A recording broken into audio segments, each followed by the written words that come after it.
Right, morning here, whatever it is with you. So today we're going to have a look at pot rivets and blind rivets.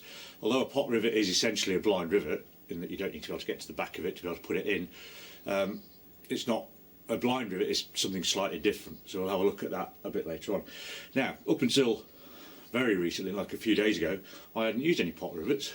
A bit scared of them, to be honest, because I didn't know how it worked and I never used one and blah blah blah blah blah.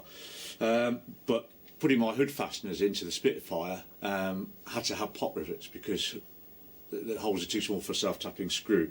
The holes in those are too small for a self-tapping screw that's big enough to actually grip the hole that's already drilled in the bodywork. So pot rivets were done by the factory, so figured we might as well go for it. So this is the pot rivet gun. This is my dad's one that I've stolen.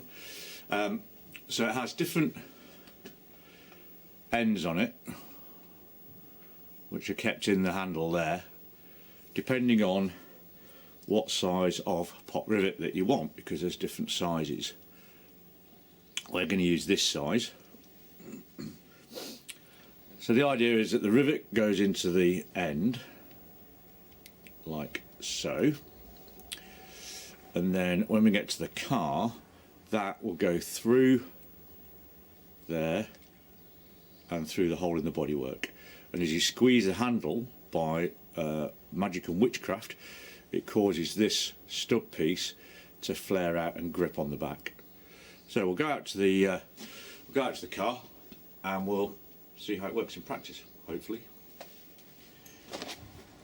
So here is said hole already drilled. Now some of these you can get in the back, some you can't, so again that precludes using a nut and bolt, and it makes, I tried using the little trim tab things to go on the bag, these sort of things, to screw into those, but not all of the holes have got accessible rears on them, so it wasn't really going to work, so I just had to bite the bullet and get on with it and use the pot riveter. So here we are, rivets in the gun.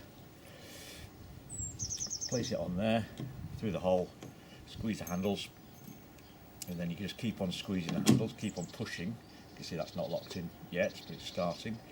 And you push, push, push. Push, push, push, until it snaps. And then that has snapped off the rivet inside. And at the back here is just a little tiny sort of knurled bit inside. So all is good. And you can see here how the rivet looks once it's in. It's nice and firm, and then if you needed to remove it, you would drill out the rivet through that piece there, and they come out pretty easily. So we've looked at the pot rivet gun, now we're going to have a look at the rivnut gun, or blind rivet gun, which is slightly different. So that's the weapon of choice. Again, you can see it comes with an assortment of sizes there. There's 4 in total in this one. We've got M3, M4, M5 and M6, but you can get bigger sizes if you wish to. In terms of making it all work, first of all you have to light your cigar. Really light your cigar. Okay. Component parts. That's the actual rivnut itself, and you can see how it differs to the pot rivet because it's threaded inside, so it's designed to have a bolt go into it. You've got, so that's the actual rivnut. You've got this insert for the tool and this little retaining piece. So what we do, this goes into here anti-clockwise. It's a reverse thread, so it's anti-clockwise to tighten, clockwise to loosen. And then we've got, the, what do we call it, a bit, which screws in. That screws up the normal way. And then the rivnut goes on the top, that screws onto there, okay? Traffic. Right. The more eagle-eyed amongst you may have noticed there's a slight continuity issue going on here, because it's now dark. Hopefully the lighting's okay, it's just under the strip lights in the garage. Unfortunately, one of the main part of the video for doing the rivnuts, when I uploaded it and I was doing the editing, I discovered that it hadn't uploaded properly, by which time I deleted it from the camera. So that was really good. So here I am, back in the garage, midnight, just for you to fill in the gaps. I know, I astound even myself with my generosity sometimes. So let's have a quick look at how the rivnut thing actually works. Okay, so here's my piece of metal with a hole drilled in it. Rivnut mounted on the tool, ready to boogie. And we just push that into there, like so. Just that in there just for ease. Squeeze the handles together.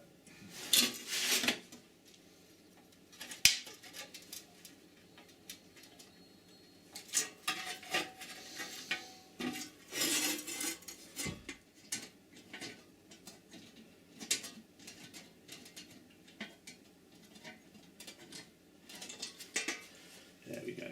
And screw it by screwing the little jobby box here at the back there. The rivnut has successfully gone in. That's the back side. That's the front side. There.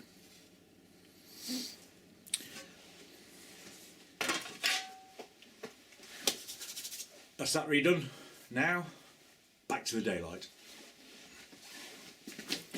There may be some degree of repetition.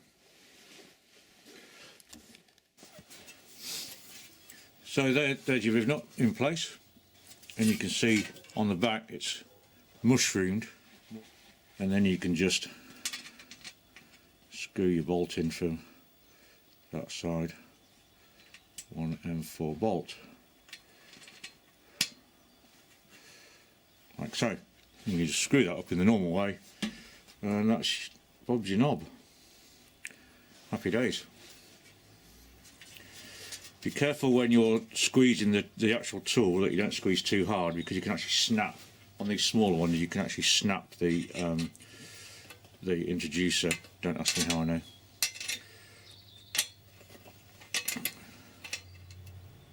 And you can do them all nice and tight. Like so. So there we have it. Two different tools for two very different purposes. A pot rivet and a rivnut. Like I said, I hadn't used these because I'd never used them before, and it's the fear of the unknown, I guess, but they're really, really easy and really, really useful. I think everything will now be held together with pot rivets or rivnuts. My whole car. So yeah, nice and easy to use, don't be afraid. Thank you. See you again soon.